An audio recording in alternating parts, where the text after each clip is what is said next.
샬롬, 성경지리연구소의 유병성 목사입니다. 여러분, 제 뒤에 보이는 문이 무슨 문인지 아십니까? 네, 똥문입니다. 이름이 좀 특이하죠? 성경에는 분문이라고 나옵니다. 히브리어로는 샤르 아슈포트인데요, 뜻은 쓰레기문입니다. 조선시대 한양에도 이와 유사한 문이 있었는데요, 시구문입니다. 시체와 쓰레기를 내가는 문이었죠. 이번 영상에서는 이 분문이 성경에 어떻게 언급되었는지와 이 분문의 역사에 대해서 알아보도록 하겠습니다.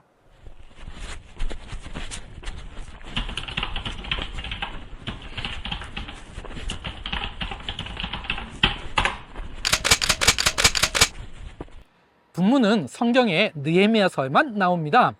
느헤미야는 아닥사스다 제20년에 유다 백성을 이끌고 제3차 포로 귀환을 하는데요. 이때가 기원전 445년 혹은 444년입니다.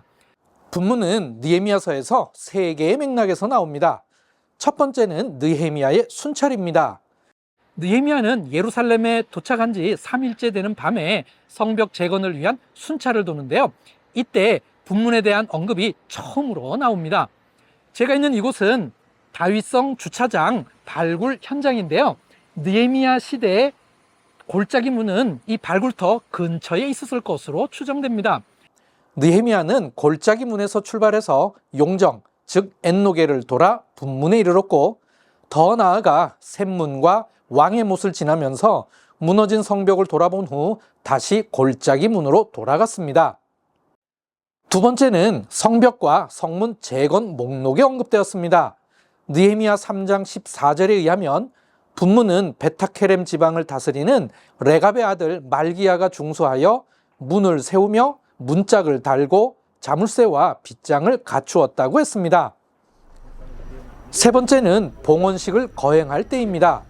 느헤미야는 온갖 어려움과 방해에도 불구하고 52일 만에 성벽과 성문들을 건축했습니다. 느헤미야 12장 31절부터 봉헌식 장면이 기록되어 있습니다. 이때 행진 행렬을 두 무리로 나누었는데, 첫 번째 무리는 에스라의 인도에 따라 오른쪽으로 돌아 분문을 향하여 내려갔습니다. 분문 옆 샘문을 통해 다윗성의 층계로 올라가서 수문에 이르렀다고 했습니다. 두 번째 무리는 느헤미야의 인도에 따라 왼쪽으로 돌았는데, 화덕 망대를 지나 에브라임 문, 옌문, 어문, 하나넬 망대와 함메아 망대를 지나 양문에 이르렀고, 마지막으로 감옥문에서 멈추었다고 했습니다. 분문은 느헤미야서에만 나오는데요, 예루살렘 성 안 남쪽에 있었던 곳으로 나옵니다. 그래서 성 안 남쪽 방향을 가리켜 분문 쪽으로라고 했습니다.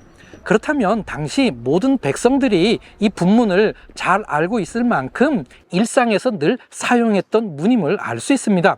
그리고 또 한 가지, 느헤미야가 성벽을 재건할 때 이 분문은 실로암 못 가까운 곳에 있었습니다. 그렇다면 이보다 더 앞선 시대인 제1성전 시대에도 분문은 실로암 못 근처였다고 추정할 수 있습니다. 분문은 성 안의 쓰레기 혹은 시체를 옮길 때 사용하는 문이었습니다. 그렇게 해야 다른 문의 정결함을 유지할 수 있기 때문입니다. 이 분문이 있기에 제사장들과 나실인들은 자신의 정결 유지를 위해 마음 놓고 다른 문들을 이용할 수 있었습니다. 이 분문이 주로 남쪽 끝에 있었던 것은 예루살렘 남쪽에 흰놈의 아들들의 골짜기가 있기 때문입니다. 제 뒤로 보이는 것은 흰놈의 아들들의 골짜기입니다. 이 골짜기 안에 더러운 것, 부정케 할 것, 특히 시체를 버리는 곳이 있었습니다. 이 주변에 고대 무덤의 흔적들이 있는데요, 특히 제 뒤로 보이는 것은 십자군들이 병사들의 시체를 두는 곳이었습니다. 그 너머에 신약성경에 나오는 아겔다마, 즉 피밭으로 전승되는 곳이 있습니다. 부정케 할 것, 특히 시체를 옮길 때에는 가장 짧은 동선으로 옮기는 것이 최선이었는데요, 예루살렘 성의 가장 남쪽 끝에 있는 문을 통해 나가면 곧바로 흰놈의 아들들의 골짜기에 이르를 수 있었습니다. 그래서 분문은 항상 남쪽 끝에 있었던 것입니다.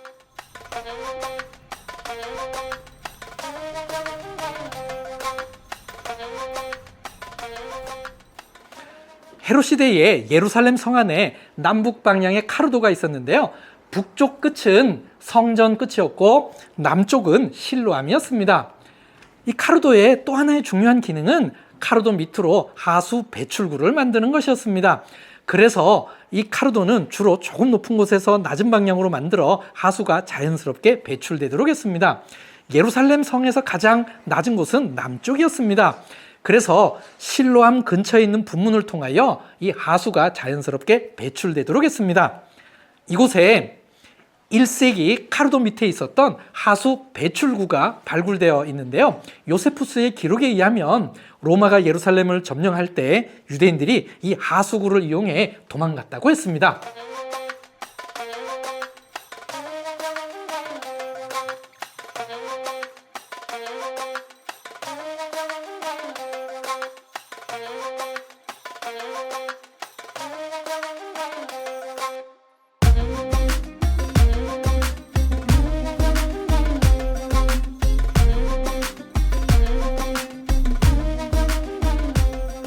비잔틴 시대에 예루살렘에는 카르도가 2개 있었습니다.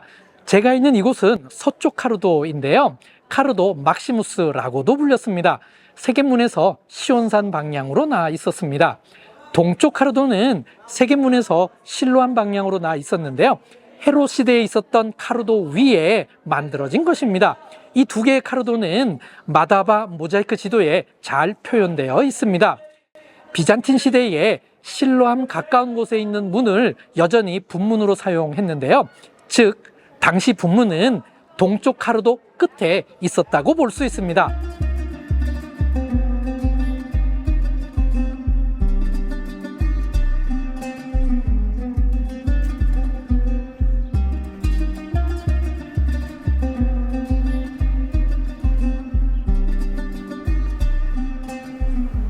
지금까지 제2성전 시대와 비잔틴 시대의 분문은 실로암 근처였다는 것을 알아보았습니다. 분문이 오늘날 이 자리에 있게 된 것은 십자군의 영향이라 할 수 있습니다. 십자군이 다윗성 부분을 제외하고 남쪽 성벽을 쌓았는데요. 이것이 기초가 되어 현재의 남쪽 성벽이 되었기 때문입니다.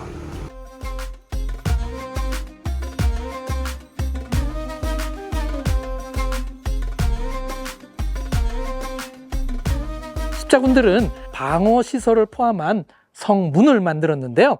이 문은 비잔틴 시대의 동쪽 카르도 위에 있었습니다. 비록 이 성문이 남쪽에 있었지만 십자군들은 분문이라고 부르지는 않았습니다.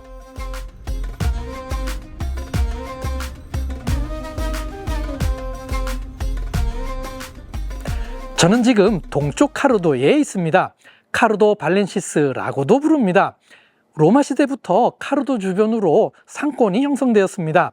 십자군들이 이곳에 성문을 만들고 무두장이 성문이라고 불렀는데요. 이유는 이곳에 가축 시장이 있었기 때문입니다. 가축과 함께 가죽도 이곳에서 유통되었는데요. 그래서 무두장이들이 이 문을 주로 이용하게 되어 이 문을 무두장이 성문이라고 불렀던 것입니다.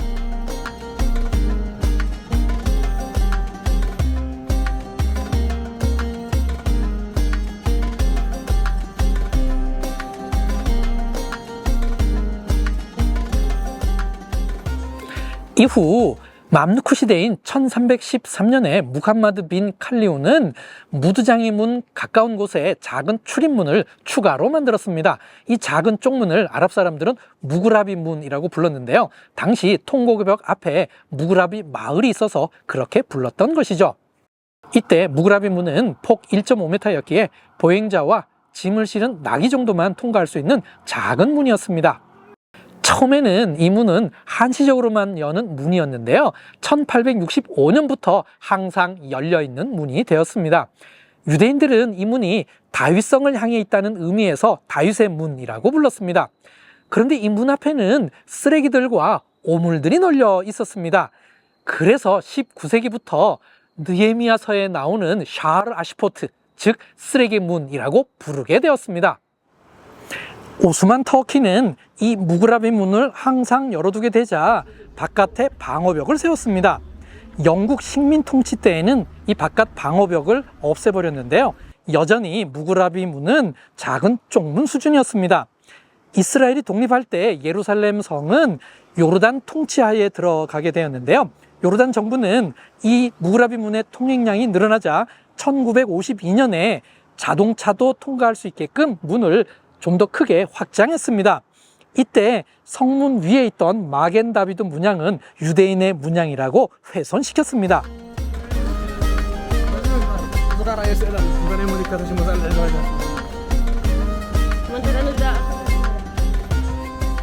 6.1 전쟁 이후 예루살렘 성은 이스라엘 통치하에 들어오게 되었고, 이후 이 문의 통행량은 크게 늘어나게 되었습니다. 1984년에 예루살렘 시에서 대형 버스도 이 문을 통과할 수 있게끔 더 크게 확장했는데요. 폭은 4.5m, 높이는 3.85m로 확장했습니다. 이때 문 위에 있던 마겐 다비드 문양을 복원했는데요. 이 문양은 원래 유대인이 만든 게 아니라 오스만 터키 시대에 모슬렘에 의해 만들어진 것이라고 합니다.